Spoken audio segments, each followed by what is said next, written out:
Говорят, что только тот, кто обладает силой духа, способный исцелять болезни, может быть назван настоящим врачом. А еще считается, что идеальный врач – это человек, обладающий глубинным знанием жизни и человеческой души, который интуитивно распознает любое страдание и восстанавливает мир одним лишь своим присутствием. Не согласиться с этими высказываниями нельзя, ведь врач должен уметь читать книгу природы и понимать все, что в ней написано. Наверное, поэтому их учеба длится очень долго, иногда всю жизнь. Наши сегодняшние героини, мать и дочь, по профессии анестезиологи-реаниматологи. Обе учатся до сих пор. Постоянно повышают квалификацию по своей специальности, учатся у самой жизни, берут все от природы и растворяются в творчестве. Она мне в детстве посвятила песню такую детскую. Это как колыбельная. Она пела мне вечером. Она такая маленькая, такая хорошенькая, такая нежная. Очень много вопросов у нее всегда было, да? Поэтому я вот стихи написала. И в студенческие годы я очень тосковала по дочке, да? И у меня в моей комнате жила Феврония Стручкова, такая девушка, гитаристка. И она на эту песню написала именно мелодию. Я ей очень благодарна. И вот мы пели с ней. У нее тоже дочка была, вспоминали дочерей, до слез иногда доходило. И дочке я вот эту песню всегда пела. Нясын салкада тахта, гырашчал харахта, апапаң нас уашана, нанам чекишанем, чубучабе кепсенин, папуруа элберин. Кыпкыракый атағын, үктенәрі күндүткен. Кыпкыракый атағын, үктенәрі күндүткен. Махакырак бейектин, куханылан сылырын. Эти сыта керектен, дуамиhin сымнатан. Чубучабы кепсенин, папуруа элберин, кыпкыракый атағын, үктенәрі күндүткен. Кыпкыракый атағын, үктенәрі күндүткен. Мама поступила в институт, когда мне было 5 лет. Она училась 6 лет, потом ординатура. Она приезжала с города на каникулы. Приезжала такая красивая, такая стройная, с косой. Сами издалека видели, как она идет, и все прямо бегом к ней бегали, встречали мамочку нашу.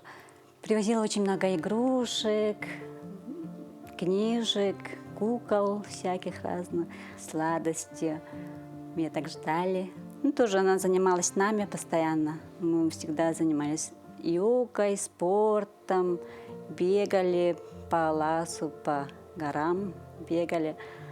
На речку Амгу ездили купаться на велосипеде. Это были очень такие счастливые моменты летом. Амга – это моя вторая родина. Я ее так люблю. Река Амга. Вообще, если я купаюсь летом хотя бы недельку на Амге, то я уже такая закаленная. Потому что вот эти камушки, они сами по себе по камушкам. Специально хожу без сланцев, без тапочек. Вот так босиком хожу, бегаю. И вода такая чистая, чистая, как в аквариуме. Мы каждый год всей семьей там отдыхаем в Амге. Это силы нашей семьи. Мы ежегодно ездим туда, как традиция. Там меньше 3 дней не бываем. Набираем энергию на год. Амга, она обладает такой силой. Энергию, очень большую энергию дает. Жизнь похожа на течение реки. Где-то оно сильное, а где-то не очень. Судьба резко подхватила молодую Лидию и сурово опрокинула ее в ледяную воду жизни. После замужества счастье продлилось недолго. Не стало Ивана, папы маленькой Жени. Я 21 год осталась без мужа, вдовой. Сказка вот так.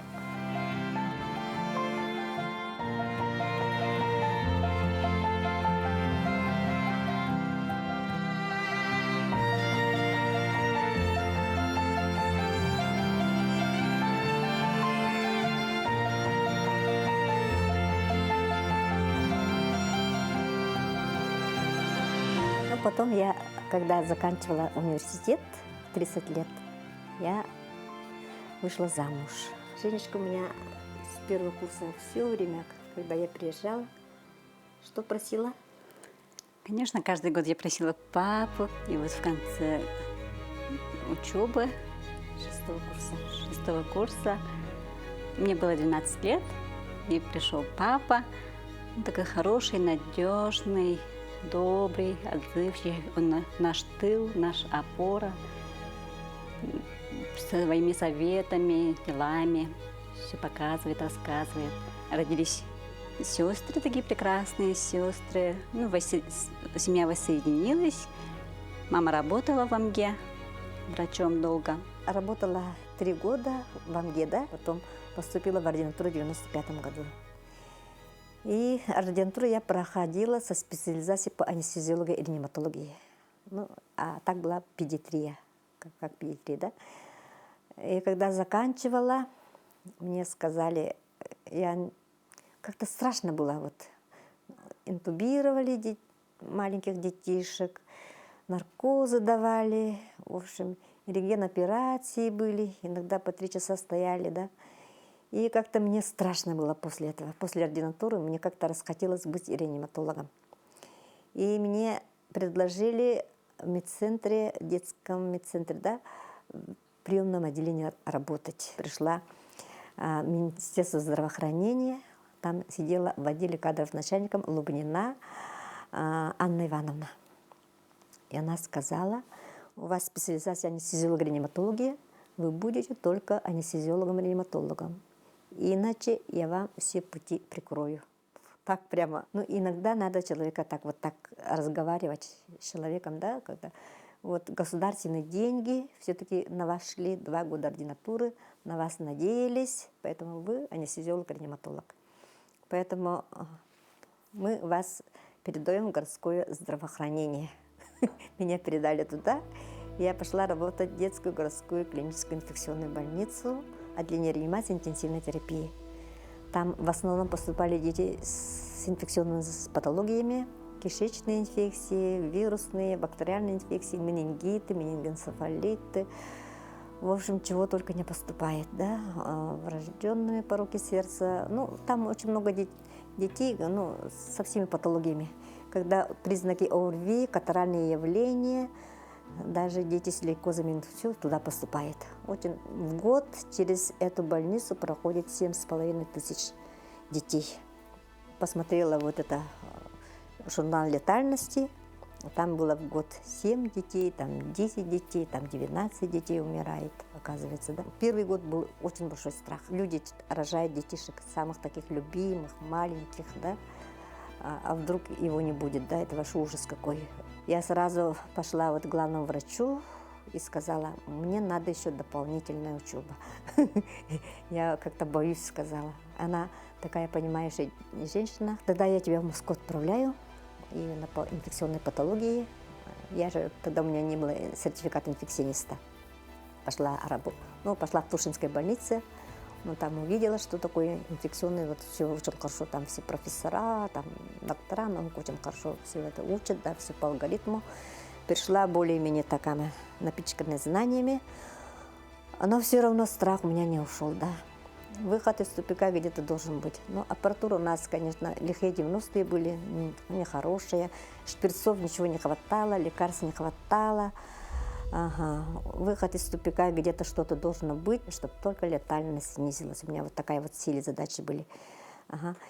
И зашла домой, там смотрю, так, у страха глаза велики. Угу. А вдруг у нас, ну, очень много книг, да, вот якутские книги в одной стенке, да, медицинские в другой, во всех комнатах очень много книг, да, по всем тематикам, да. Смотрю на якутские книги, и что-то мне предки должны вот так отправить, что-то, советы какие-то. И смотрю, книга Кулаковского стоит. И сразу вот смотрю, открываю, и на этой же странице был «Гылы алгыс». И такие слова были, вот ключевые слова, да? И так прямо влюбилась в эти слова, и прямо быстренько так за 2 дня наизусть выучила до следующего дежурства уже. И уже вот как-то успокоилась. уже душа успокоилась, как-то какое-то вот просветление пришло. И когда я ходила туда, конечно, дети крайне тяжелые поступают, очень тяжелые поступают. Конечно, быстро вот венозный доступ делаешь, ну, под ключичку ставишь. В то время сперва катетеров не было вот таких периферических, только под ключички ставили. Ну, чтобы не задеть, там тоже страх такой. Не дай бог, там легкое задеть, да, что-то получить, осложнение какое-то, да. Не дай бог не туда попасть. И вот это все вслепую же делаешь. Угу. И когда уже доступ есть, когда уже капельницу ставишь, когда уже лекарства вот это все подбираешь, все анализы взяты. И я вот стала читать алгыс быстро. Алгыс — это по-русски молитва, да? И когда начинаешь вот этот алгыс читать, уже на мониторах становятся лучшие результаты у детей. Представляете? Они-то вообще не понимают, о чем речь. Маленькие там, месячные, крохотные, там, ну, 5-летние, да, не понимают, но все-таки улучшение быстрее наступает с алгысом, чем без алгыса. Представляете? И когда я уходила с реанимации, там уже только один ребенок. Вот. Потихонечку оно снизилось. Лекарства-то особо, аппаратура-то особо не поменялась. Лекарства-то особо не поменялись, ну, те же лекарства. Вот в последнее время вот эти хорошие противовирусные появились, это где-то с 2009 года. Я, например, человек такой, не очень-то верующий в чему-то, да, мне именно нужна статистика, именно вот именно научные какие-то подходы, да. И вот когда уже сочетаешь вот алгыс с этим лечением, да, таким уже стандартным лечением, да, тогда все-таки результат лучше становится, оказывается. Вот это здорово. Так Лидия Егоровна серьезно увлеклась изучением якутского обряда благословения. У народа Саха есть алгыс ар-айы итагаля, то есть религия ар-айы, которая зарегистрирована в 2011 году и получила лицензию. И вот 12 ар-айы – это тангара у народа Саха. Когда мы алгыс делаем, мы их вызываем, с ними разговариваем, чтим и обязательно поклоняемся. Наши предки Сюкулях Алексей, Оюнскай, Ара и так далее, вот Владимир Алексеевич Кондаков, постоянно они поклонялись. И наши великие писатели, ну, много писателей, да, нам оставили очень хорошие алгыс. Это ключевые слова, там все объединены. Эти слова имеют очень большую силу. Если мы знаем такие слова, мы очень хорошо защищены. Алгыс – это камискель. Это очень большая защита. Защита, которую сегодня так сильно чувствует Лидия Егоровна, происходит не только благодаря силе алгыса или чувству единения с окружающим миром. Наша героиня прежде всего ощущает силу предков, которая отзывается у нее в душе, когда она вспоминает свое детство, особенно бабушку и ее пение. Бабушка тоже пела. Она, даже когда на кровати лежала, она все время пела. Она говорила, пение это очищает. И пение – это как дыхательное упражнение. Она очень много сказок знала, вот такие интересные. Она сама сочиняла сказки. Она была двоюродной сестрой нашего якутского великого писателя, ну, первого романиста Эрлика Ристин. Она воспиталась с 5 лет у них, у Яковлевых, Семена Степановича. Да? Вот наш дедушка Эрлика Ристин. К 125-летию мы все родственники. Вот, на уровне правительства было очень большое мероприятие, потому что он написал первый роман и 4 олонхо. Эпос олонхо писал. 2 олонхо уже напечатанные, а иджи олонхо-то он на олонхо буродок сумхатыр, а 2 лежат в архиве.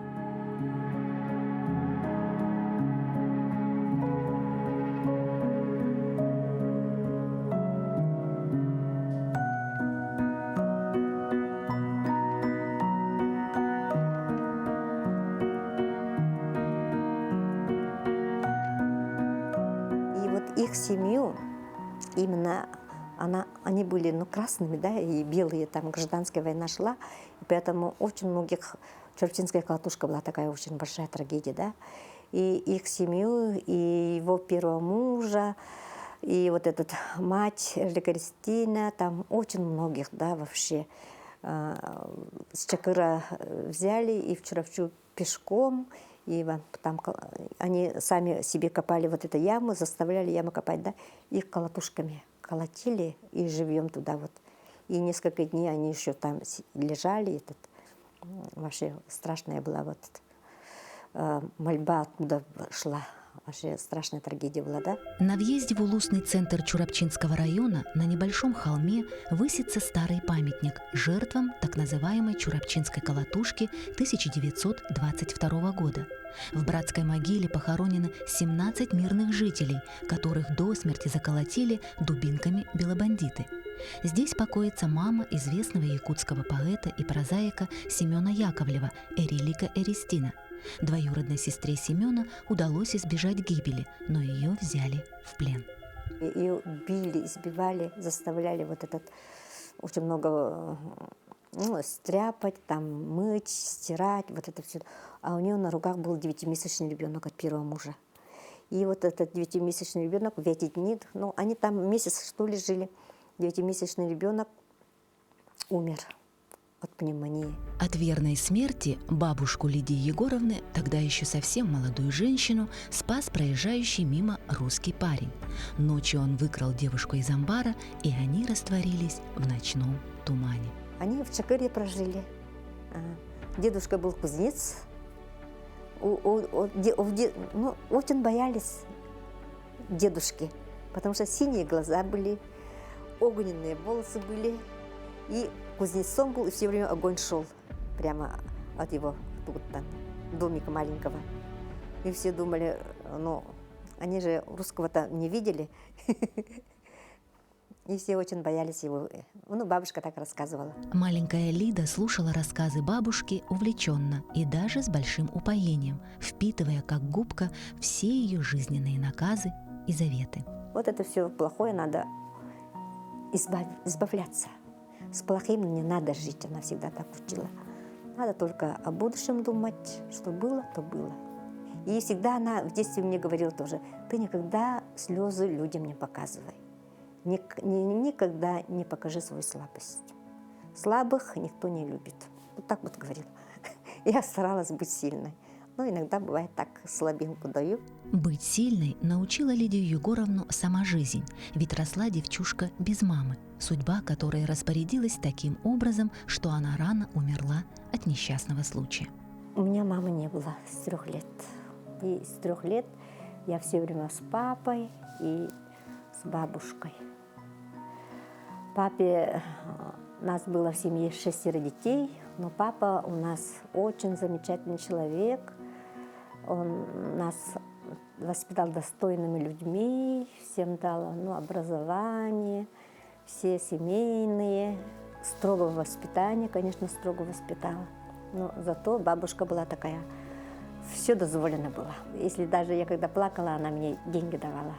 Представляете, такое детские шалости были. Я-то немножко злоупотребляла это, можно сказать. Копила деньги, потом до 6 класса, до 5 класса копила, потом на эти деньги я ей купила очень хорошие духи. В то время были с одеколоном «Красная Москва» и материал для платья. Она так удивилась, но не спросила, откуда у тебя деньги. Потому что она по 5 копеек, по 10 копеек давала. Несмотря на то, что Лидия Егоровна осталась без самого близкого человека в столь раннем возрасте, образ матери до сих пор хранится в ее памяти очень четко и ярко. Мама такая красивая, она училась на только 5 и закончила техникум красным дипломом. Папа вместе учились в сельхозтехникуме, а папа потом закончил университет. И мама очень хорошо владела французским языком. У нее ее звали на курсе француженкой. А потом, она очень любила музыку. Мамочка моя, когда, с 3 лет, ее не было, но ее очень хорошо помню, ее запах. Она нас всегда купала, такая чистюля. Большое такое покрывало было. Синее, и в это покрывало укутывала, а ладошки стряпала. Все время я ее помню такой хорошенькой, таким домашним, теплым, уютом помню. И она мне запомнилась такой красивой и молодой, вечно молодой.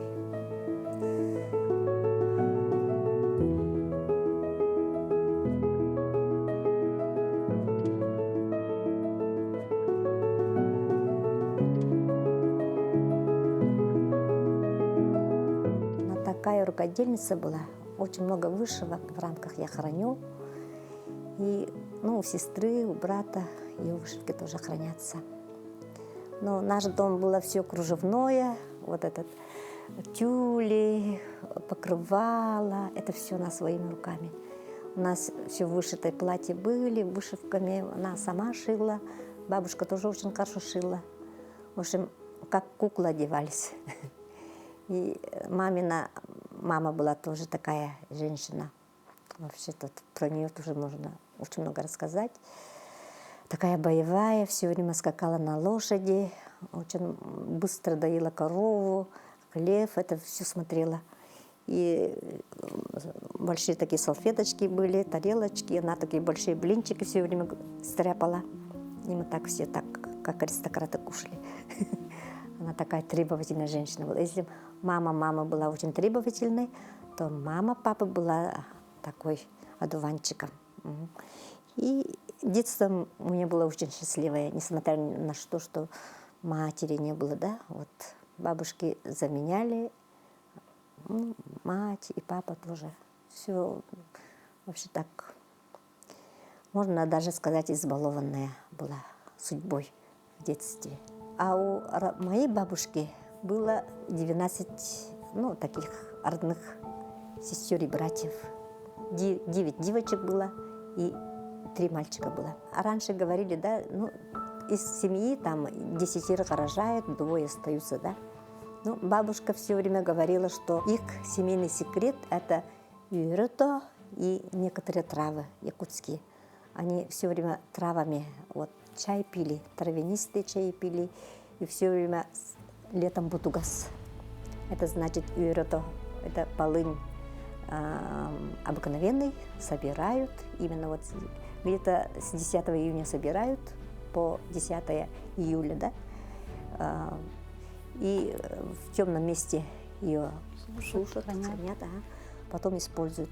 И нам тоже целое лето нас поило вот этим юрето.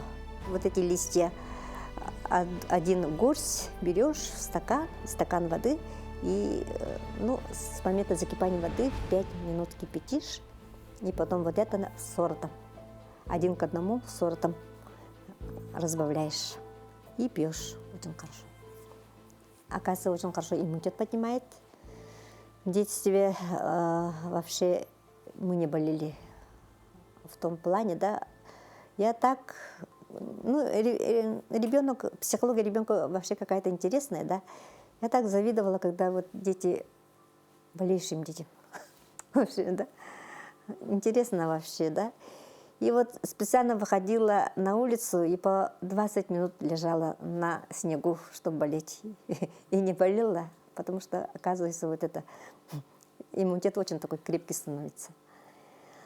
Но все-таки, когда человек очень чего-то хочет, да, все-таки вот в 6 классе я заработала ревматизм. Хронический танзелит, угрожающий по ревматизму, и мне дали академ, вообще из дома не выходить. У меня даже скрюченные пальцы, вот коленки были, 40 дней лежала в больнице, и анализы никак не улучшались, меня кололи антибиотиками очень долго, каждый день, 4 раза в день, видать, пенициллин давали. Сейчас я вот как врач размышляю, да, а потом перевели на бициллин, еженедельно там бициллин 3 тоже кололи, на физкультуру я не ходила, в общем, такая стала болезненным ребенком уже. А потом самое интересное, да, все болезни, оказывается, большинство болезней, процентов 70, наверное, излечиваются. Но, конечно, вот первый этап надо очень хорошо лечить, а этап реабилитации, да, вот у меня как раз вот так вот попалось. Черепче меня очень хорошо лечили. Там очень сильные врачи работали. Там был врач, я его имя не знаю и не помню, да, но ребенком была, поэтому я ему так благодарна. Он был из Воронежа парень, красным дипломом закончил и пришел работать вот в нашу Черепчу. Ну, мое счастье, да, вот. И очень хорошая тоже фельдшер была женщина с таким трудовым стажем. Я тоже ее не помню тоже имя, к сожалению, да. Я очень благодарна работникам, медицинским работникам, и медсестры очень хорошо, ладно, ходили в мой дом, да. Я из дома не выходила, они сказали, не выходите из дома. И я вот сидела, но они меня вот исправно приходили, кололи. Ага. Ну, в 7 классе я училась, 8 закончила, в училище пошла. Я вообще не хотела вот в физкультуру ходить. Справочка-то у меня была от физкультуры. А там вот мой путь попался очень хороший человек, учитель физкультуры. Он меня силком сказал. Рассказал свою историю. Он до 2 класса был вообще колясочником, инвалидом. И сказал, да, наши судьбы похожи. Если ты не будешь ходить на физкультуру, ты вообще можешь вот таким больным человеком оставаться на всю жизнь. Давай ходи на физкультуру. Подростковый максимализм. Я не хочу на физкультуру, и все, вот так тоже, да. А он меня в следующий раз поставил ультиматум. Если ты не будешь ходить на физкультуру, урок физкультуры, я тебя вообще вот на исключение письмо напишу. Я, конечно, под этим ультиматумом стала посещать физкультуру.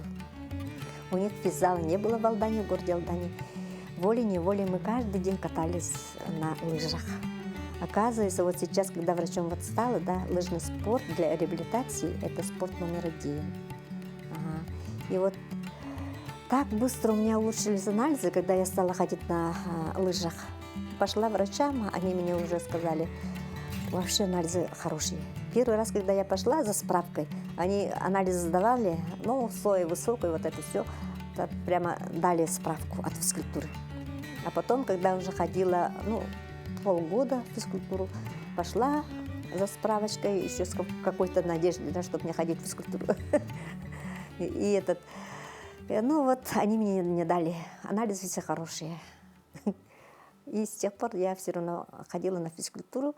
А потом 16 лет выполнила по зимнему многоборью норму кандидата мастера спорта СССР.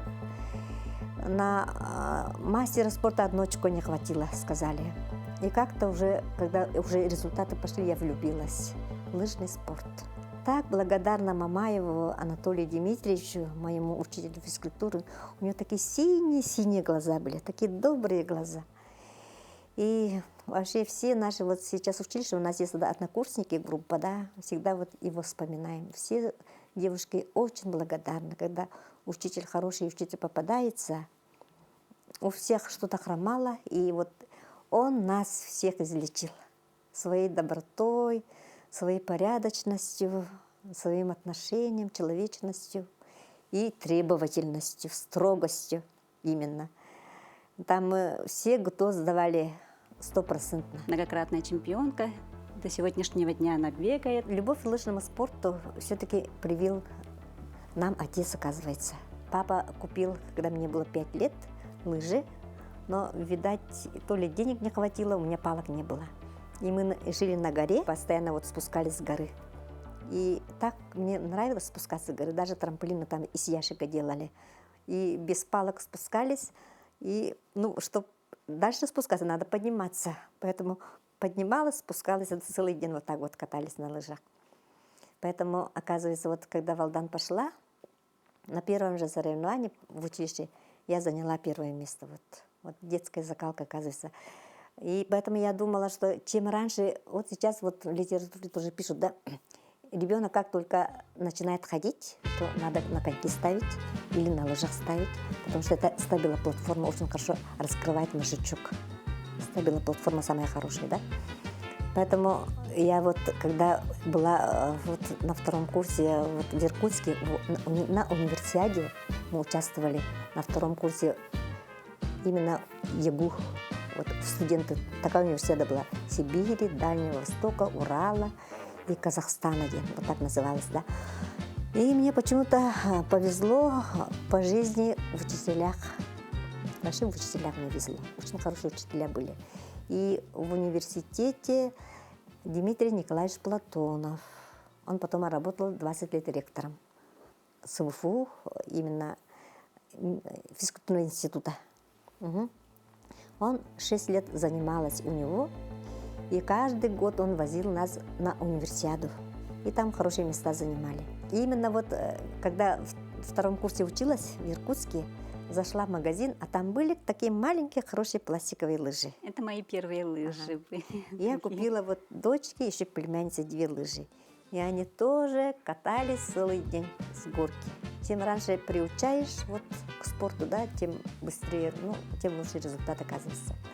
Вот в игровой форме. С детьми надо в игровой форме, не гонять, тогда они влюбляются, оказывается. Всегда стояли мамины лыжи в шкафу. Они такие красивые, пластиковые, цветные. Палки такие, и классика, и конек. Там все экипировка очень такая красивая. Ну, я тоже влюбилась в этот спорт, лыжный спорт. И я пошла в кружок. Сначала на физкультуру ходила, потом на лыжный спорт. Уже с 5-6 класса стала ходить. И в 11 классе тоже кандидат в мастера спорта выполнила норматив. И в 11 классе мы сборной Амгинского Луца на эстафетной гонке заняли 1 место в республиканском соревновании. Так, 10-кратная чемпионка Республики Саха по лыжным гонкам. Как мама привела дочери любовь к спорту в целом и лыжам в частности, так и смогла приобщить Женю к делу всей своей жизни – медицине. Мама в Амге работала участковым педиатром, и вызовов у нее очень много было. И я напрашивалась, не хотела оставаться дома, поэтому я напрашивалась на вызова. Мы ездили ночами, днями, я постоянно ездила, поэтому как-то она своим личным примером показывала. Ну, я тоже хотела быть медиком, как она, все равно другие профессии я вообще не рассматривала. Уже в 11 классе я была профориентирована как медик, поэтому другие профессии я даже и не рассматривала. У нас дома были такие многотомники, энциклопедии 29 томов. 29 томов, они были такие красочные, яркие. Мы постоянно листали, смотрели вот эти энциклопедии, как на картинки смотрели постоянно. Ну, такие, очень такие познавательные были. Очень много литературы. Литературы медицинской очень много было. Поэтому я была пропитана как-то медициной. Поэтому вот стала медиком, по стопам матери тоже иду. Тоже стала анестезиологом, реаниматологом. Тут тоже как-то плавно все равно идет от мамы. Если дочь с выбором профессии определилась с детства, то мама, Лидия Егоровна, в этом вопросе немного колебалась. Я с детства хотела стать именно учительницей. Очень любила учить почему-то. В 1 классе, когда в спортивной школе училась, вот Селия Чурапча, да, до 3 класса, до 4 класса я там училась. Шашисткой была. Все время шашки играли. Там тоже мне учительница очень повезло. Анастасия Тихоновна Старостина. Она прошла через блокаду ленинградскую. Такая хорошая женщина была. Она нас учила и шить, и вышивать, и как кушать, и как держаться. Она сама была балериной. Нас все время танцам учила. Очень много танцев мы учили. Все танцы народов. Тувинский, венгерский, якутский, негритянский. Каких только танцев мы не учили, да? И, в общем, отличницей была круглой. Ну, в таких младших классах, начальных классах. И именно вот из-за физкультуры у меня 4 была. И все время вот справляли вот эту 4. Ну, как-то на 5 все время пересдавали. Поэтому вот оттуда у меня было как-то не очень-то хорошее отношение к физкультуре. И когда я в 8 классе училась, я уже убедительно была. Я хотела, как Анастасия Тихоновна. Вот Старостина, она была очень красивая женщина, такая стройная, такая ваша прическа всегда такая элегантная. И как она хотела. Угу. Но в 8 классе, когда мы учились, потом я уже в средней школе училась, вот в Чурапчи, да, И там зашла такая красивая женщина с профориентацией из города Алдана, Александра Кирилловна. И мы все так, глазки так, как инопланетянка красивая. И все посмотрели, она рассказала про город Алдан, про училище, про медсестру, какая хорошая работа, да, вот эта сестра милосердия. И я сразу влюбилась вот в эту профессию. На нее посмотрела и думала, там вообще такая цивилизация. И нас с класса трое девочек. Вера Петрова, Надя Сафронова и я. Сразу решили поехать туда. Ага. Домой пришла, взахлеб рассказывала папе. Там сестра говорит, я тоже с тобой поеду туда. Ну, папа так, ты же хотела учительницей. Ну, я сказала, нет, учительница это хорошо, но медсестру еще лучше, оказывается, сказала. Там очень красивые люди живут. Ну, в общем, училище очень красивое. Ну, все сказала, там красота. И поехала за красотой. И не жалею. Мы все поступили четвером туда, учились, но закончили, с сестрой мы закончили училище, и сестра до сих пор работает, отличное здравоохранение Республика Саха-Якутия, а Надя до сих пор работает. Ага. Но потом, когда мне 24 года было, папа так просил, чтобы я была врачом. И я вот поступила в высшее учебное заведение. И так благодарна своим наставникам, учителям. Мама всегда учит нас быть благодарными судьбе, за родных, за близких. Она всегда нас учит, направляет. Мама у нас в семье такой двигатель по жизни, такая активная, зажигалочка, спортивная, яркая. Постоянно она каждый день бегает в Чачурмуран с сестренками, с внучками, с внуками. Когда у меня время есть, я тоже стараюсь, конечно. Мама праздник, мама спорт. Мы ее так любим, обожаем. Отсутствие матери в жизни нашей героини судьба с лихвой компенсировала удивительными встречами с хорошими людьми. Вдохновляясь любовью родных и близких, сегодня Лидия Егоровна благодарит всех причастных и выражает свое теплое отношение к ним через творчество. Стихи, когда на них нет мелодии, у меня такое чувство, что они не вышедшие замуж девушки. А когда есть мелодия, они уже нашли свою семью. Я вот с этим ассоциирую, да. И так хочу, чтобы на мои стихи были песни. Но однажды я сидела в раздумье, и про родителей вдруг песня получилась. Ну, про родителей с благодарностью от того, что они мне дали моих сестер и моего брата старшего. Поэтому это такое хорошее чувство, да, когда есть родные. Это так хорошо оказывается. Поэтому я с такой благодарностью написала песню для моих родителей, для моих предков. И дала Намыне. И так благодарна я вот Намыне, да, что она написала такую мелодию хорошую. Чинянов аранжировку сделал. И, наконец-то, один мой стих имеет свою семью, имеет свою аудиторию. Мен бирге теребит жаннардах боламын, жаллакпын бу сирге ырынан сылжабын, кехтебет кескили түстебит төрүппер, иелахага бармакталым улахан. Бөгелер татыйык чычакты даяңы, керге теребикки тологу уйгутум,